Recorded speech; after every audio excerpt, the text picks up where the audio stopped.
तो एक सप्तमी का आधा चांद देखिए मैं एक स्टोरी लिख रहा था। उसी के पैरेलल में स्टोरी है। उसके पहले से स्टार्ट होती है और उसके बाद में ख़त्म होती है। जो बीच वाला पार्ट जो मैं सुना चुका हूँ मैं स्किप कर दूँगा, अदरवाइज बहुत लॉन्ग और बोरिंग हो जाएगा। ठीक है, तो स्टार्ट करते हैं। मोस्टली पर्सनल है तो नहीं, ठीक छोड़ो। खिड़की खुली है।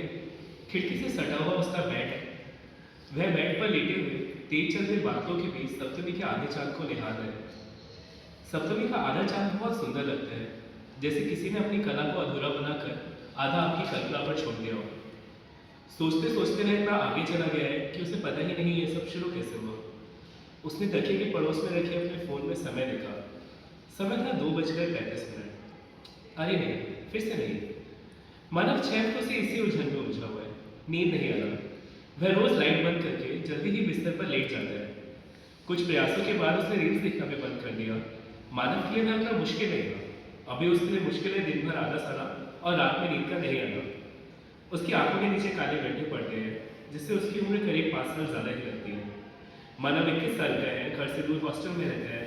उसका शरीर एकदम पतला है, बस सर शरीर के मुकाबले थोड़ा सा बड़ा है। बाल लंबे हैं और ज़्यादा लंबे होने पर थोड़े घुंघराले हो जाते हैं, बिल्कुल वैसे जैसे उसको पसंद है। मानव का मन उचल जाता है। वह उठकर कंपनी की लाइट जलाता है। पिछले कुछ सालों में उसकी जिंदगी में कुछ युग के बराबर परिवर्तन हुए हैं। वह पुराने दिनों को याद करके उनमें हमेशा के लिए गुम हो जाना चाहता है।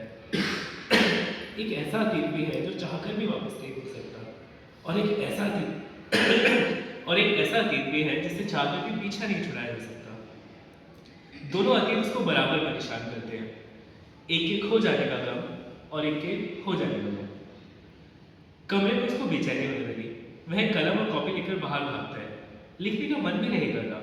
मोबाइल लिखा और रमन को कॉल करके नीचे बुला लिया। रमन मानव का जूनियर है, पर उनका रिश्ता बहुत अच्छे दोस्त का है। मानव भले ही बड़ा है, पर मानव की बेचैनी में रमन उसके बड़े भाई बनने का मौका नहीं छोड़ता। रमन जल्दी से नीचे आता है। रमन सेकंड फ्लोर पर रहता है, जबकि मानव पहले पर अभी दोनों हॉस्टल के गेट के बाहर साइकिल स्टैंड के पास खड़े हैं।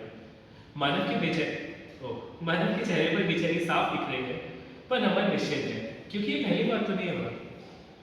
दादा वॉक पर चल रहे हैं? हाँ चलते हैं, थोड़ा लंबा जाएंगे आज। हाँ बिल्कुल। रमन और मानव पहले निकलते हैं। थोड़ी देर के मौन के बाद रमन बोल पड़ता है, दादा रात में खाना खाया? हाँ। क्या खाया? ये उसका एक तरीका है मुझे अपनी कल्पना की दुनिया से वास्तविकता में लाने का। दाल रोटी सब्जी और दही। मतलब नहीं खाएगा? क्यों, ऐसा क्यों बोल रहे हैं? आप 4-5 दिन से यही तो खा रहे हो सेम ऑर्डर में। हाँ नहीं खाया, मन नहीं था। ऐसे कैसे चलेगा दादा, नाइट कैंटीन चलते हैं। नहीं यार मन नहीं है। हाँ वो समझ आ रहा है। अरे यार विचार क्यों रुक रहे हैं, आज वो सपने में भी आए थे। उनका सपने में आना अच्छा लगता है। ऐसा लगता है वे गए नहीं बल्कि मेरे साथ ही हैं। दादा 2 साल से ज़्यादा हो गए हैं, भूलना तो पड़ेगा ना। सपना क्या था वैसे? दोपहर में मैं आधी नींद में था। ऐसी नींद जिसमें विचारों और सपनों का अंतर खत्म हो जाता है। कई बार हम ऐसे सोए होते हैं और मतलब बहुत ज़्यादा ड्रीम में भी नहीं होते हैं, तो हम लोग जो सोच रहे होते हैं एक्चुअली वही ड्रीम में होने लगता है। लूसिड ड्रीमिंग बोलते हैं जिसको। तो वैसे ही कुछ सपने में है। ऐसे सपना जिसमें विचारों और सपनों का अंतर खत्म हो जाता है।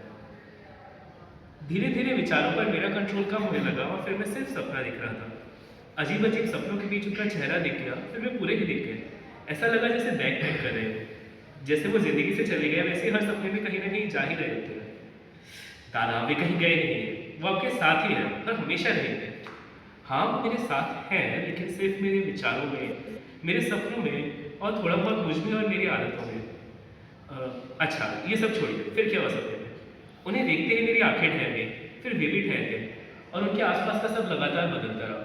अगर हम सपने में किसी एक चीज़ पे बहुत ज़्यादा फोकस करते हैं तो बाकी चीज़ें ब्लर होने लगती है। तो इसलिए उनको देखा, उनको देख के मेरी आंखें ठहर गई, फिर वे भी ठहर गए, और उनके आसपास का सब लगातार बदलता रहा।